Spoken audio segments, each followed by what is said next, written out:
Tonight on CTV News, advancing LNG. If this project reaches final investment decision, it will make a material difference in Canada's GDP. Major milestone in expanding LNG in our province, and what we're learning about a pipeline announcement by the Prime Minister. That gives us confidence that we can step into this role, is that we are prepared. From the ice to the front office, can the Sedins twins bring their success to their new role, co-presidents of the Vancouver Canucks? There are some interested parties that want to explore the opportunity. What politicians and First Nations say they're doing to try to keep the Vancouver Whitecaps in the city, but still nothing concrete.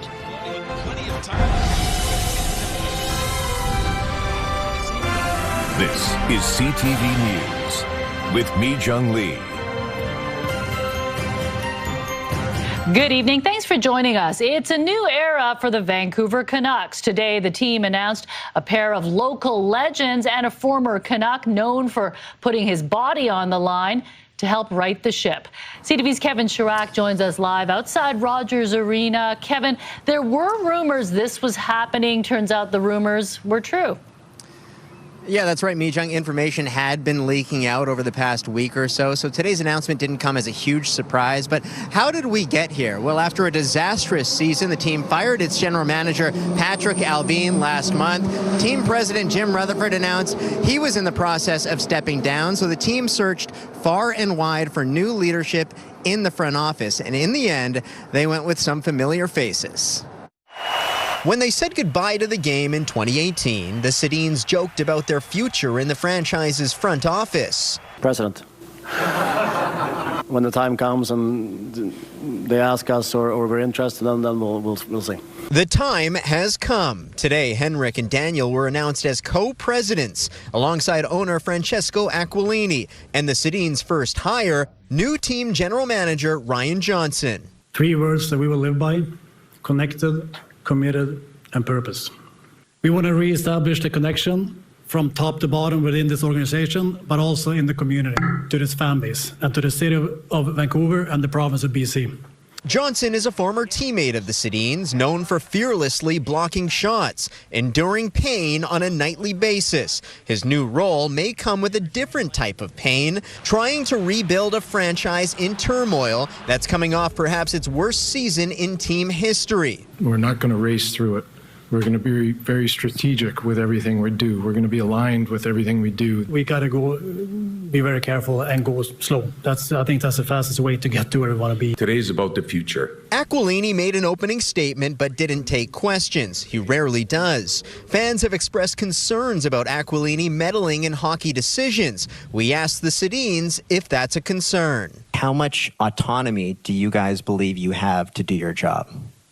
100% autonomy. I think when they came to us and discussed their vision and their plan for this and asked if we wanted to lead this journey, that said a lot about where they are. And we're 100% sure that that's going to be the case. From a legendary career on the ice to a player development role to now running the franchise, the Sedins aim to establish a new golden era. When they came to us with their vision and the plan for the next upcoming years, we got very excited. And the Sedins and Ryan Johnson will be very busy. The NHL entry draft goes late next month, followed by free agency starting July 1st, where they can really reshape this team. Also, the Sedins gave us an update on the practice facility. They say that the team is near to finalizing a deal, but nothing official just quite yet. Mi-jung. All right, thanks for this, Kevin. Ottawa and the province have made it clear they want to capitalize on Canada's vast energy resources. And today, a big step in expanding the LNG industry in BC. All this a day before an announcement on a potential oil pipeline to the West Coast. CTV Legislative Bureau Chief Rob Buffum reports. Federal Energy Minister Hogston and Premier Eby filed in to tout a breakthrough in a major liquefied natural gas project. LNG Canada, one step closer to becoming a reality. An enhanced cooperation agreement to advance LNG Canada Phase 2 expansion toward its potential 2026 final investment decision. But while energy dominated the news, it was the specter of an announcement Friday about a potential bitumen pipeline to BC's coast that stole much of the thunder. The Prime Minister confirming an announcement was coming. We will also advance potential pipeline to transport at least 1 million barrels of low-emission Alberta oil a day to new markets. Carney will meet with Alberta Premier Danielle Smith Friday in Calgary, declaring progress on a proposed pipeline to the Pacific, including a deal to set carbon pricing lower. Premier Eby spoke Thursday afternoon with Carney about the plan and says he wants BC to get as much attention as its neighbouring province. There's an opportunity for the federal government to work as closely with us on these projects as they work with the government of Alberta on Premier Smith's proposed pipeline, which has yet to have a proponent or a route. Federal Conservative leader Pierre Poilievre pushed for action, not announcements from Carney. He will permit a pipeline to the Pacific within 100 days of getting Alberta's application, and that pipeline will be under construction before this Christmas. Let's get building a pipeline now. A sentiment echoed by BC Conservative interim leader Trevor Halford, critical of the BC NDP's opposition to the project. They cheer for the energy sector when it suits them fit. For us, we know that we need an additional pipeline, so let's get on with it. It appears Ottawa and Alberta are getting on with it. How far along that path will be revealed Friday. Rob joins us live from Victoria with more. Rob, how are environmental groups reacting? Well, Young environmental groups, including the Wilderness Committee, slam both the federal and provincial governments for what they characterized as them doubling down on dead-end industries of fracking and fossil fuels. They'd rather see them invest in renewable energy. And it will be interesting to see what happens tomorrow, because we already know that there'll be an announcement about lowering industrial carbon pricing in Alberta. BC's hoping the same will apply here for industries like LNG. And if that does happen, you can bet that environmental groups will once again be very upset in the direction that the federal government's headed. Mijung. No doubt, and we'll have full coverage of that announcement tomorrow. Thank you, Rob. CTV News has learned Vancouver's fire department will be reducing the number of medical calls it responds to. In a memo sent to BC Emergency Health Services staff, Vancouver Fire Rescue Services says as of June 10th, crews at Fire Hall 2, which covers the downtown core and downtown east side, will no longer respond to code red calls. Those are classified as life-threatening or time-critical. The only exception will be if paramedics can't make it there within 6 minutes. Firefighters will still be attending code purple calls, which are the highest priority. I understand why they do not want to keep taking on more and more and more of the ambulance's work that is being downloaded to municipalities. At the same time, we're obviously concerned about patients. That's always been our number one concern. Hall 2 was recently determined to be the busiest in North America. The City of Vancouver was unable to provide comment on the change. The Vancouver Whitecaps won again last night, propelling themselves into first overall in Major League Soccer. Ordinarily, that would be something to celebrate, but uncertainty over the club's future has fans feeling uneasy. Here's CTV's Ben Milger on the work being done by governments and stakeholders to keep the team in Vancouver. First time, Berhalter looking for the corner. The Vancouver Whitecaps engineered a come-from-behind victory on the road in Dallas Wednesday night. At the same time, all three levels of government and local First Nations met with team and league executives in downtown Vancouver. To be able to have everyone in the room talking about moving the team in a positive direction and finding ways to keep them here was very, very positive. The team is for sale, and the most serious bid so far comes from a group hoping to move it to Las Vegas. To lose that sense of community would be kind of heartbreaking. For fans like Kevin Kerr, a member of the Vancouver Southsiders supporters group, the idea of the team potentially leaving is hard to fathom, but he is buoyed by the fact governments and other stakeholders haven't given up. Following Wednesday's meeting, the city, province, feds, and the local nations released a joint statement. We are doing everything we can to keep the Whitecaps here, and we are committed to building a long-term solution that reflects the scale, ambition, and global future of the city, they wrote. I mean, obviously the deal's not done yet.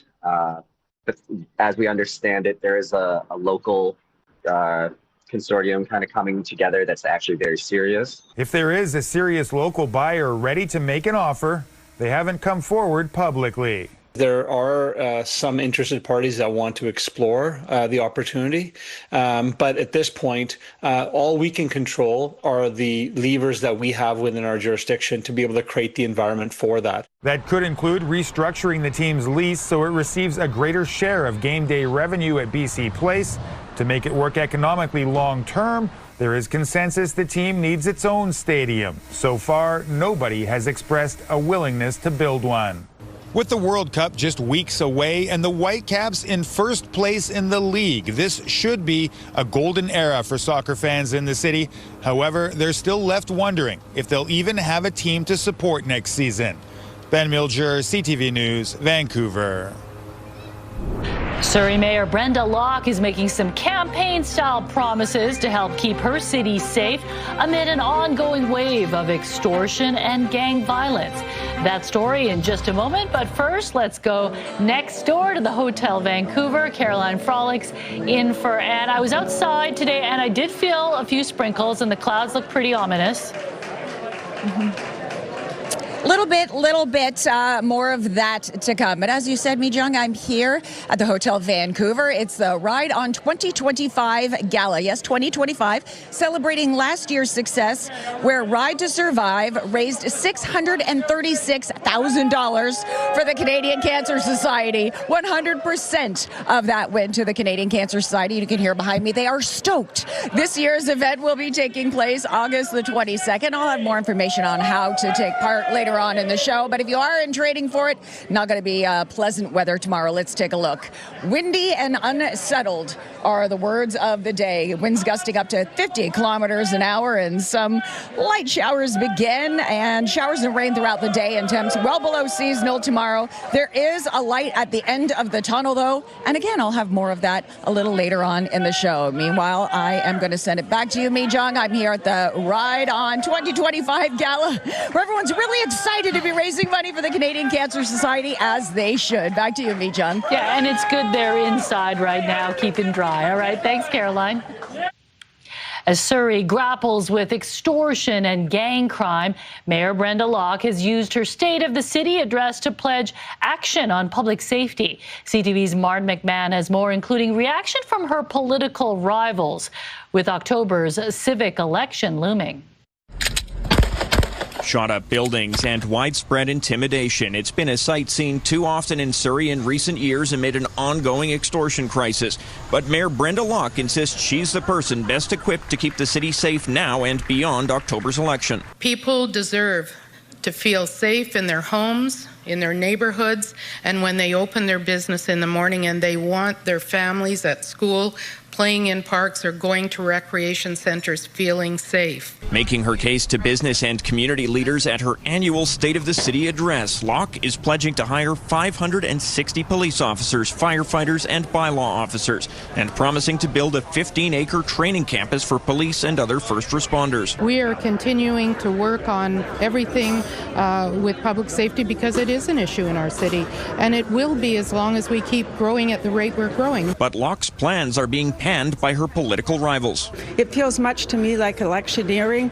Many of the things that were put on the table today aren't funded. They're only ideas. Former Mayor Doug McCallum is underwhelmed with the plan to hire 560 police officers, firefighters, and bylaw officers over 5 years. She's probably the worst mayor that the city of Surrey has ever had. We probably will need 100 new just police officers in the first year.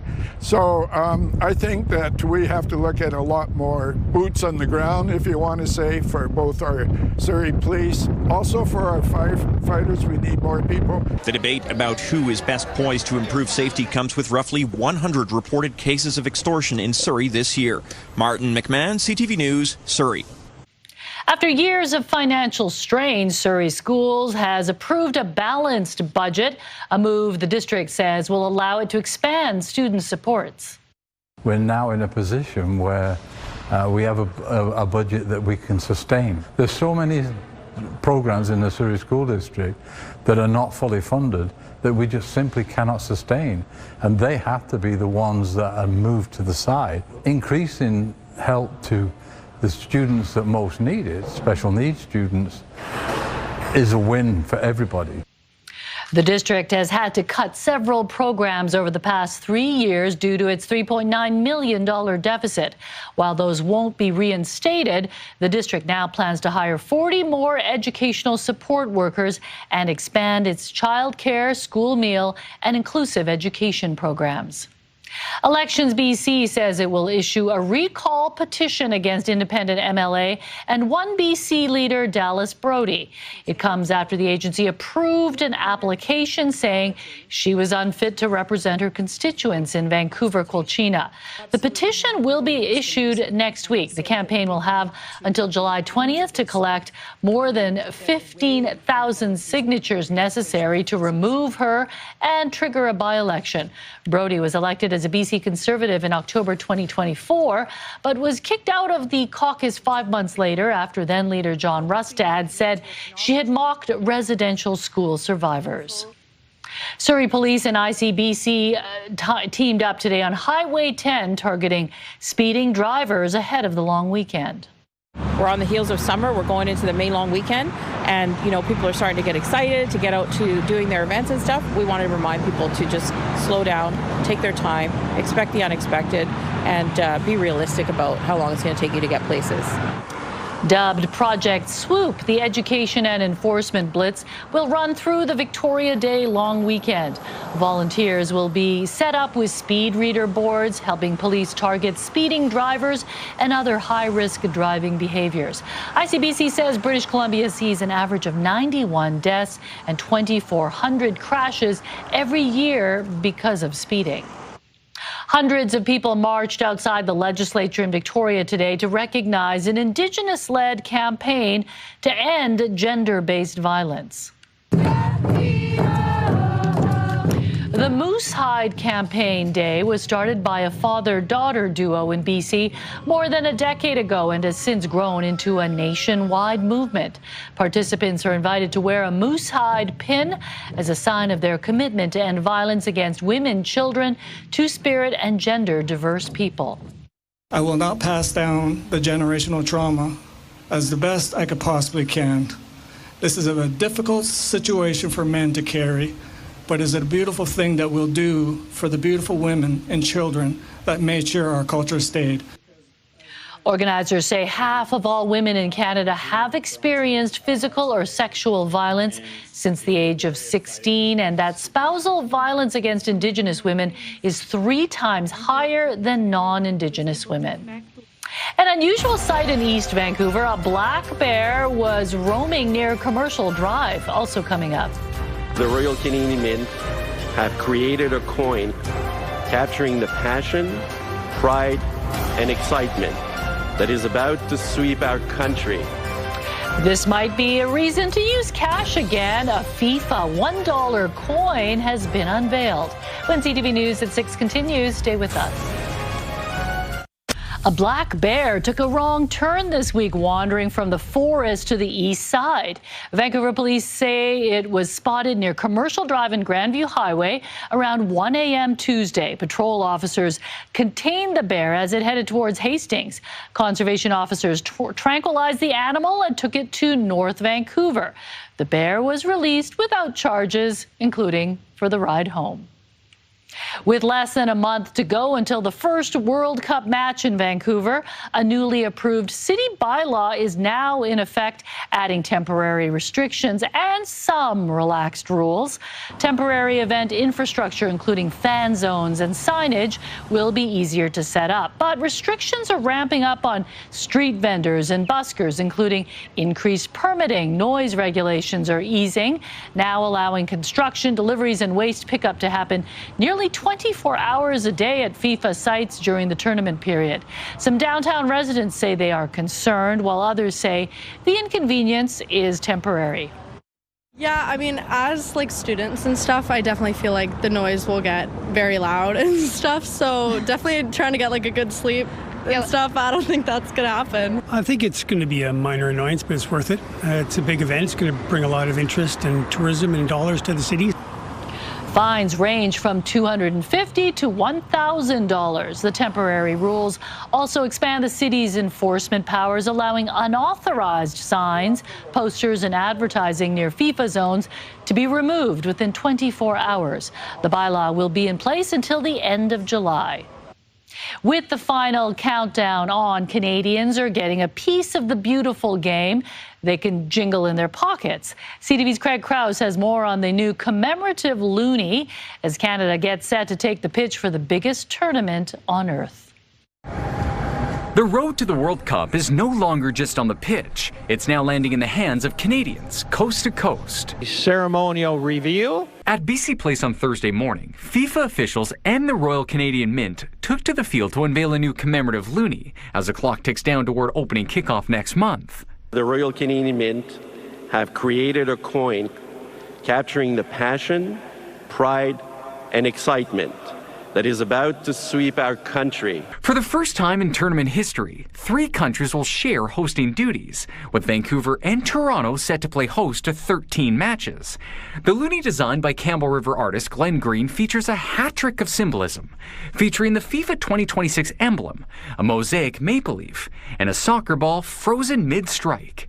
A snapshot of a country ready for its moment under the stadium lights. That's much better. Thank you. And for Burnaby native and FIFA Vice President Victor Montagliani, the emotion of what's coming is already hitting home. I thoroughly enjoyed the visit a few weeks back in Winnipeg, and it was actually not only quite special, it was even emotional. 3 million of the special loonies are now entering circulation, including 2 million colorized versions, turning everyday change into a collector's piece of World Cup fever. And with kickoff now fast approaching, the buzz is building across the country. From BC Place to the world stage, Canada is getting ready to blow the opening whistle on a tournament many hope will deliver last-minute heroics, extra time drama, and a fairy tale finish. Craig Krause, CTV News, Vancouver. The police watchdog is investigating after a mental health emergency on the Granville Bridge that shut down the bridge for hours. Also ahead. The government is going to spend hundreds of thousands, millions of dollars of taxpayer money to back the separatists and fight against the rights of Indigenous people. Fallout from a court decision against Alberta's separatists, what the Prime Minister is saying after a judge threw out a petition calling for a referendum. That's ahead. The Victoria Day long weekend is nearly here, and there is no shortage of ways to kick off the unofficial start of summer around Metro Vancouver. We've got a full list of fun things to check out on our website, ctvnewsvancouver.ca. The father of Maya Gabala, the 12-year-old who was severely injured in the Tumbler Ridge mass shooting, has posted an update on her condition. In a Facebook post, David Gabala says Maya is trending in the right direction following her cranioplasty last week. He says her sweet face is full of color again, and that sparkle in her eyes says it all. It's been 24 hours since Maya's external ventricular drain, or EVD, was removed, and the incisions are healing well. David adds that even the neurosurgeons are impressed with her current progress. BC's police watchdog is investigating the death of a woman who fell off the Granville Street Bridge this week. The Independent Investigations Office says Vancouver police were called to the bridge around 3 Tuesday afternoon after reports that a woman was standing outside the railing. Officers closed the busy crossing and tried communicating with the woman for hours. She fell to her death just after midnight Wednesday. Police say the woman was experiencing a mental health emergency. The IIO will now examine whether police actions or inaction played a role in her death.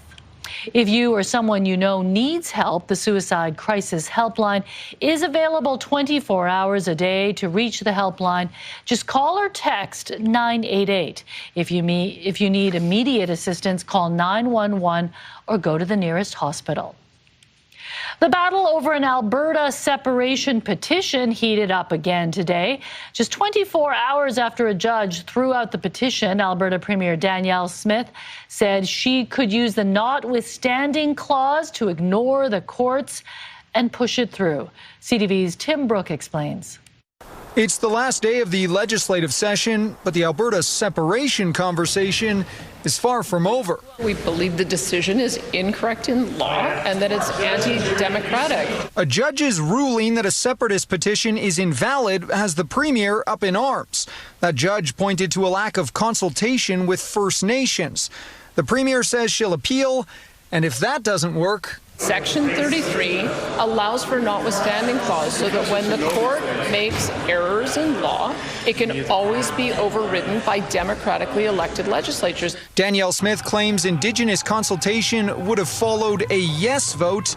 It's an argument that could be the crux of her taxpayer-funded appeal. It will be a process argument as opposed to a substantive argument. The Premier said last year that you can't vote away treaty rights.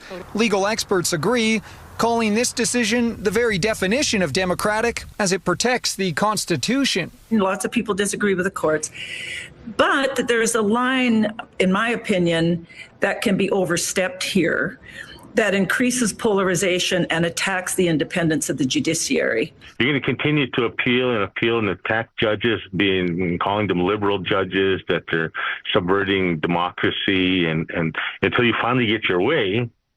When you get a sympathetic judge, then we'll appeal. And on the last day of session, there's still no update on the delayed Forever Canadian petition, which is stuck in a committee. A vote on whether Alberta should stay in Canada wouldn't technically require a duty to consult First Nations, as it wouldn't change the province's current situation. We'll leave the committee work and the diligent work of the members there in their court, and they can deal with it. The separatists want the Premier to call her own separation vote. The PM hopes it won't come to that. As someone who was raised in Alberta, proud Albertan, I view that very much the best place for Alberta is in Canada.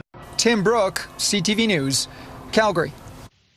Canada's top doctor says there are now 36 people in the country being monitored for hantavirus after an additional 26 contacts were identified. We were also notified of an additional 26 travelers who were on the flights but deemed by local European public health as being no risk. Again, in Canada, we are taking a precautionary approach, and we have deemed them to be minimal or low risk as opposed to no risk. Dr. Reimer says these new contacts don't need to isolate unless local health officials recommend it. There are now 27 low-risk and 9 high-risk contacts in Canada, which includes the cruise ship passengers and their close contacts. All are asymptomatic. The outbreak began on the cruise ship MV Hondius. 3 people from that ship have died from the virus. A new online survey released to mark World Vaccine Day suggests nearly a quarter of Canadians have declined to get a vaccine recommended by their doctor. The data from Proof Strategies shows most people declined the vaccines over concerns about potential side effects. Albertans were the most likely to refuse a recommended vaccine at 35%. People with a high school education or less were more likely to decline a vaccine than those with a university-level education. It appears to be full speed ahead for odometer fraud. Can you trust the number of kilometers when you buy a used car? Also ahead. We work to understand who the whales are that visit southwest Vancouver Island. A deeper dive into the health of grey whales off BC's coast after several died this spring. That's next on CTV News at 6. Time for tonight's Skywatch, cruising down Highway 9 alongside a freight train under a sunny, bright blue spring sky in the Fraser Valley. Don't get used to that. I've got your forecast coming up. CTV Skywatch is brought to you by Kermac Collision and Autoglass, the name you'll remember when it matters. Kermac cares for kids. Researchers are attempting to find out why a group of whales that would normally make the migration to the Arctic to feed instead are staying just off the coast of BC. A pair of researchers on Vancouver Island are focused on a group of about 230 grey whales that stay in the Pacific Northwest from BC to Oregon. Using a drone, the pair have been trying to identify each grey whale since 2020 and document their body condition and feeding behavior. They hope the data will help better understand habits and learn how climate change plays a factor in migration habits. To answer questions like that, have more knowledge to inform future conservation decisions about this species, I think will be quite powerful. It's too early to tell if these whales are doing better than the ones who migrate to the Arctic, but many of those have washed up dead along our coasts in higher than usual numbers this year. And let's go back to Caroline Frolick. She's next door at the Hotel Vancouver, and you've got some busy cyclists behind you getting ready for an important cause. Oh, they are pumped up, and rightly so. Last year's Ride On 2025.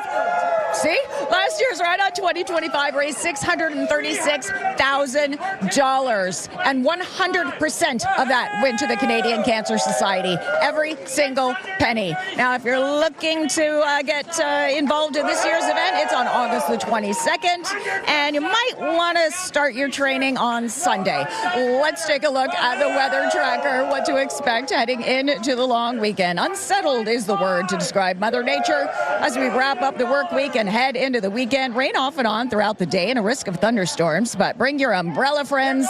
It's another wet weather gear day tomorrow.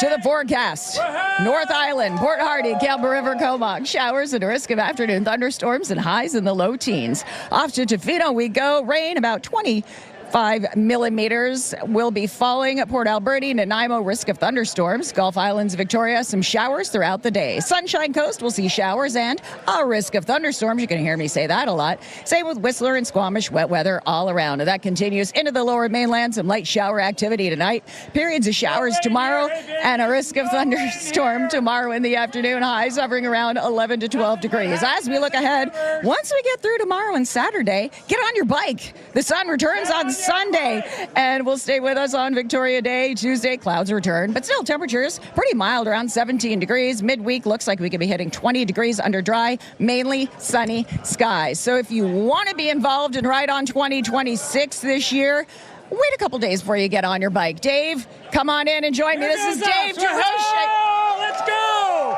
We're going on a ride. Too bad they're having a horrible time here. Horrible. It's not raining here, baby. Not raining inside here. No. Come join us. When? August 22nd, Saturday in Langley. Ride On 2026 takes over for that old Tour de Cure.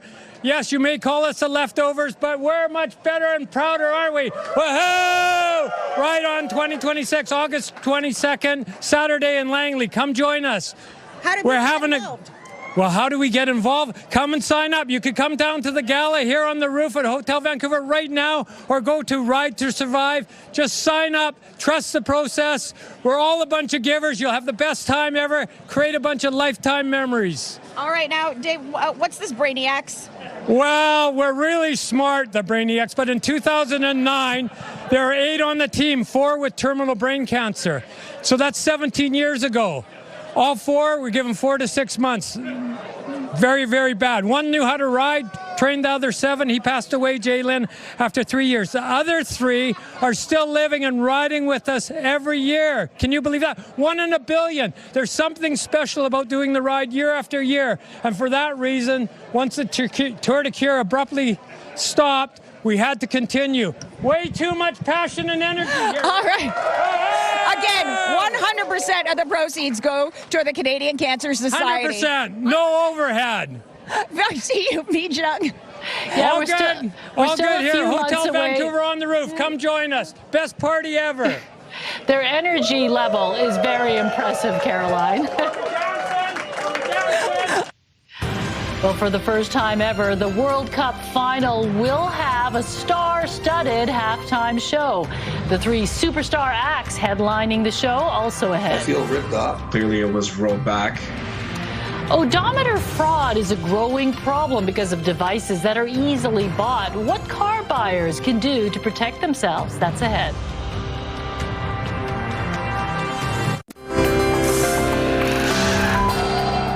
Taking a look at today's markets, the Canadian dollar dipped slightly, trading for just under 73 cents to the American dollar. Oil saw just a 15-cent jump, trading around $101. Gold lost $21 on the day. Let's take a look at the stock market. The TSX up 226 points. The Dow Jones gained 370 on the day. The province is planting its roots into the forestry industry in the form of a major investment. These projects will advance new low-carbon wood technologies, expand the use of mass timber in construction, support Indigenous groups in the forestry sector businesses they operate. BC is investing more than $12 million to increasing local jobs in forestry and wood manufacturing. The investment will also go towards expanding international demand with the goal of having more homes around the world built with BC wood. BC is the third largest exporter of softwood lumber in the world. One of the most important factors to determine the value of a used car is how many kilometers are on the odometer. While you hope the number you see is accurate, a new report suggests odometer fraud is on the rise and becoming a huge problem for car buyers. CTV's Pat Foran has more. CTV News has done many stories on odometer fraud. Francisco Jardim bought a truck with 187,000 kilometers. Its actual mileage was 455,000. I feel ripped off. Dennis Estevez bought a vehicle with 184,000 kilometers. Its true mileage was 320,000. Clearly, it was rolled back. A new report from Carfax found last year in Canada it flagged more than 20,000 vehicles with rolled back odometers. They suspect the actual number that's been tampered with is much higher. With new technology, it's easy to do. You can go to Amazon and spend $200 or $300 and buy a tool to plug into your car and manipulate the electronic odometer all day long. So that does not protect anyone. The Ontario Motor Vehicle Industry Council, OMVIC, says its latest report shows more than 2,300 dealers, salespersons, and curbsiders were charged last year, resulting in $1.9 million in fines. About 1,500 cases involved curbsiders, and many of those involved odometer fraud. They are going to try to make that vehicle look better than it is, and they're going to want to sell it for more. The good news is that it's not just an odometer that records a vehicle's mileage. Most cars now come with a black box and several electronic modules that also record how far a car has traveled. A mechanic with a scan tool can find the true mileage fairly easily. To avoid rolled back odometers, purchase a used vehicle information package and a Carfax vehicle history report. Check the seller's ID to make sure they're the lawful owner of the car. Ask for service records and have the vehicle checked by your mechanic. While manufacturers could do more to stop odometer scams, Carfax says criminals are never far behind. As quickly as the OEMs improve their technology, the hackers are figuring it out. Star-studded lineup. Who's set to play the Super Bowl-style World Cup final halftime show? Plus, the motoring macaw. Adam's random search for a story ended after driving next to a classic car with a bird in the passenger seat. That's next on the Sawatsky Sign Off. Right now, here's a preview of Your Morning Vancouver. Well, Friday on Your Morning Vancouver, a closer look at the escalation of retail crime in BC, why shoplifting and violent incidents have spiked across the country, and the cost to local businesses. And we're heading into bug season, why tick bites can be dangerous and how to stay protected. Plus, we'll learn what kind of mosquito year we can expect. We'll see you in the morning.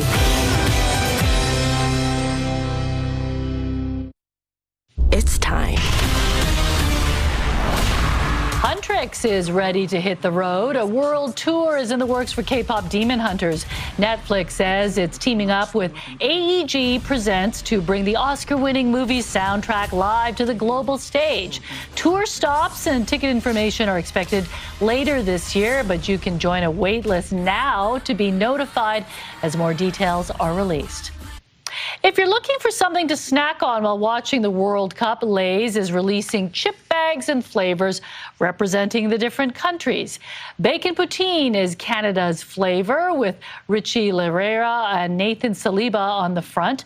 France's Thierry Henry is on the cheese souffle flavored bag. Steak and chimichurri represents Argentina with Lionel Messi, and the classic cheese and onion represents England with David Beckham.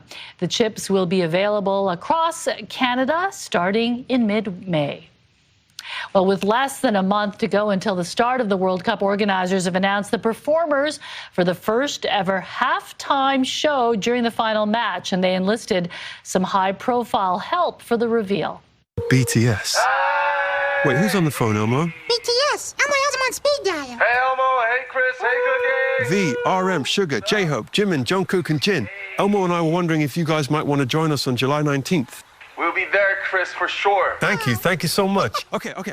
That was K-pop superstars BTS, of course, confirming their plans to perform at halftime as part of a skit with Coldplay's Chris Martin and characters from the Muppets and Sesame Street. Also slated to take the stage at New York, New Jersey Stadium that day are Madonna and Shakira. Shakira's song Die Die is the official song of the 2026 World Cup and was just released a couple of hours ago. I do hope we see Animal on the drums. Yeah, at the halftime show. Yeah, it's not just one act, it's 3 mega stars. So that's going to be a pretty good show. Okay, we'll get to the Sawatsky sign-off in a minute, but Lauren, what's coming up tonight on the late news? Well, Mijung, we are learning details of a concerning situation in Chilliwack, an alleged attempted abduction of a 7-year-old child at an elementary school. Now RCMP are asking the public for help. And there are renewed calls tonight for more prevention and increased safety after a woman suffering a mental health episode fell from the Granville Street Bridge and died. What advocates are pushing for as the police watchdog, as we mentioned earlier in the show, is now investigating. All right, thanks a lot, Lauren. Well, you've heard of the Batmobile, but what about the macaw? It may not help fight crime, but the sight of a big bird sitting shotgun in a retro ride sure sparks a lot of joy. Adam has more on Parksville's favorite parrot in tonight's Sawatsky sign-off.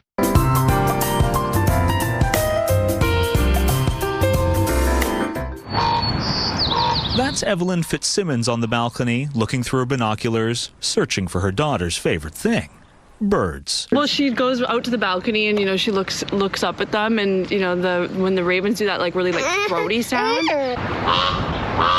she's just like, blap, blap, blap, blap. When Quinn's not answering the call of the wild ones perched across the street, she's asking to visit the injured ones being rehabilitated at the animal sanctuary.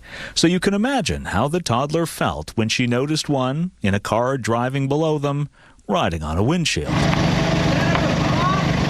Yes. That's Quinn's dad yelling from their balcony, yes, asking if his daughter could meet the motoring macaw named Admiral Nelson.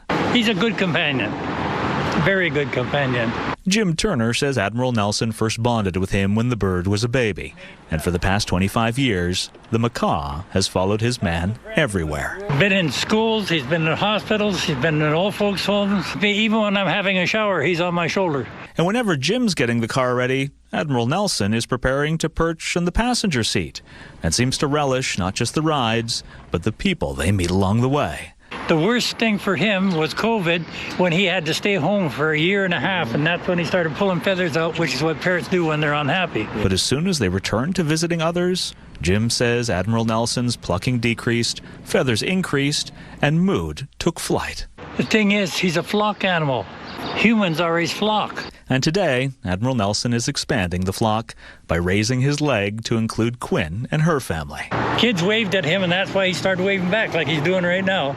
Quinn responds by raising her arm and sharing more than a few smiles. And anytime I can put a smile on 30 people's faces is a good day. So the next time Quinn and her mom are searching for birds up in the trees, they'll also look down on the road in the hopes of waving at their new feathered friend driving by.